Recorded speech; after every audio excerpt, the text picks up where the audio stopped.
Bismillahirrahmanirrahim. Assalamualaikum warahmatullahi wabarakatuh. Kita masih membahas tentang penyetaraan persamaan reaksi redoks, tapi di video kali ini kita akan menggunakan metode yang kedua, yaitu metode setengah reaksi. Seperti yang sudah Ibu sampaikan sebelumnya, kunci dari penyetaraan persamaan reaksi redoks itu terletak di langkah-langkahnya. Jadi yang membedakan antara metode setengah reaksi ini dengan metode yang sebelumnya, yang metode bilangan oksidasi, itu terletak di langkah-langkahnya. Jadi silahkan ini dibaca dulu langkah-langkahnya, coba dipahami, kalau bisa sekalian ditulis. Kita akan langsung membahas contoh soal ya dengan menerapkan langkah-langkah ini. Diketahui persamaan reaksi sebagai berikut terjadi dalam suasana basa. Nah, untuk penyetaraan reaksi dengan metode setengah reaksi, persamaan reaksinya itu harus berupa persamaan reaksi ionik. Jadi kalau di soal persamaan reaksinya berupa molekuler, harus kita ubah dulu menjadi persamaan reaksi ionik. Langkah pertama yang pasti kita lakukan adalah menentukan mana reaksi reduksinya dan mana reaksi oksidasinya. Agar kita bisa menentukan, kita harus cari tahu dulu biloks masing-masing atom atau unsur. Di sini langsung Ibu tulis ya biloksnya. Nah, bisa kita lihat ya, yang mengalami perubahan biloks ada I dari -1 menjadi 0, dan ada Mn dari +7 menjadi +4. Setelah itu, kita pisahkan antara reaksi reduksi dan oksidasinya.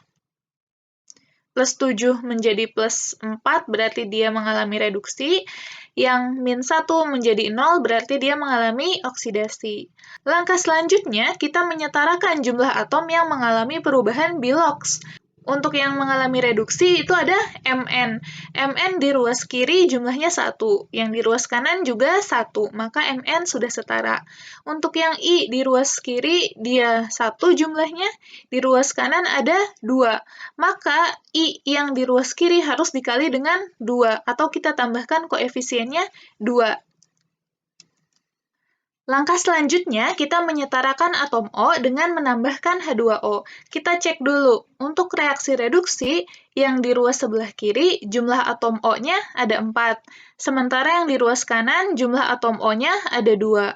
Maka kita perlu menambahkan H2O di ruas yang sebelah kanan. Berapa banyak H2O yang perlu kita tambahkan? Ada sebanyak 2, supaya nanti jumlah O-nya menjadi 4.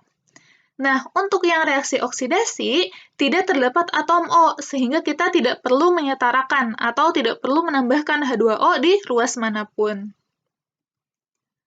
Setelah menyetarakan atom O, sekarang kita menyetarakan atom H. Untuk suasana basa, pertama kita tambahkan H+ di ruas yang kekurangan atom H. Untuk reaksi reduksi, di ruas sebelah kiri, jumlah atom H-nya 0, tidak ada atom H. Di ruas sebelah kanan, jumlah atom H-nya ada 4, didapatkan dari 2 kali 2.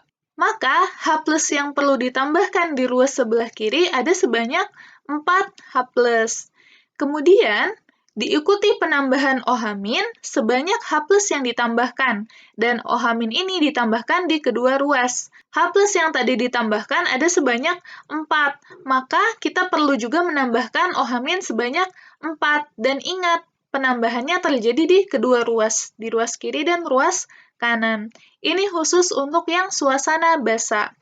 Untuk reaksi oksidasinya, karena tidak ada atom H, maka kita tidak perlu menambahkan apa-apa. Langkah selanjutnya adalah menyetarakan muatan listrik dengan menambahkan elektron. Kita cek dulu muatannya ya, satu per satu di reaksi reduksi maupun oksidasi, yang ruas kiri maupun ruas kanan. Untuk reaksi reduksi yang ruas kiri, jumlah muatannya adalah -1 ini didapat dari MnO4-, kemudian +4 didapat dari 4 kali +1, kemudian -4 ini diambil dari 4 dikali -1, jadi -4. Maka jumlah muatan di ruas kiri untuk reaksi reduksi ada -1. Yang ruas kanannya, MnO2 senyawa netral, maka dia 0 muatannya. 2H2O juga netral, 0. -4 ini 4 dikali min. Maka total muatannya adalah -4. Nah, kita menambahkan elektron di ruas yang muatannya lebih besar. Antara -1 dan -4, yang muatannya lebih besar adalah -1. Supaya -1 ini muatannya bisa menjadi -4, kita perlu menambahkan elektron sebanyak 3. Untuk reaksi oksidasi, di ruas kiri, jumlah muatannya adalah -2, didapatkan dari 2 dikali -1. Sementara di ruas kanan, jumlah muatannya 0, karena I2 adalah unsur bebas. -2 dengan 0 lebih besar 0, maka elektron akan ditambahkan di ruas yang kanan. Elektron yang ditambahkan sebanyak 2 elektron. Langkah selanjutnya, kita menyetarakan jumlah elektron.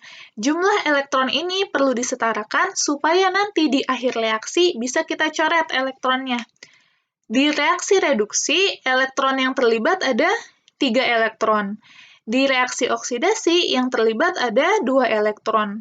Maka yang reduksi kita kalikan dengan 2, yang oksidasi kita kalikan dengan 3. Ingat, pengalian 2 dan 3 ini bukan hanya berpengaruh ke elektronnya saja, tapi ke semua zat. Jadi semua koefisiennya akan berubah. MnO4- tadinya koefisiennya 1, dikalikan dengan 2, maka koefisiennya menjadi 2. Yang 4H+ dikali dengan 2, maka jadi 8H+, dan seterusnya. Begitupun yang bawah, yang oksidasi dikalikan dengan 3, di sini 1 dikali 3 menjadi 3, 2 dikali 3 menjadi 6E-.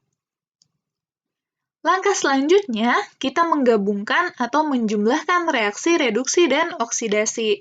Ketika kita menjumlahkan suatu reaksi, kalau kita menemukan ada zat yang sama di reaktan dan di produk, maka itu boleh dicoret. Contohnya apa? Contohnya elektron ini, sama-sama 6E-, maka bisa dicoret. Karena yang satu dia sebagai reaktan, yang satu lagi dia sebagai produk, maka boleh dicoret. Hasil reaksinya akan seperti ini. Semua yang di sebelah kiri tanda panah akan menjadi reaktan di sini. Semua zat yang di sebelah kanan akan menjadi produk di sini.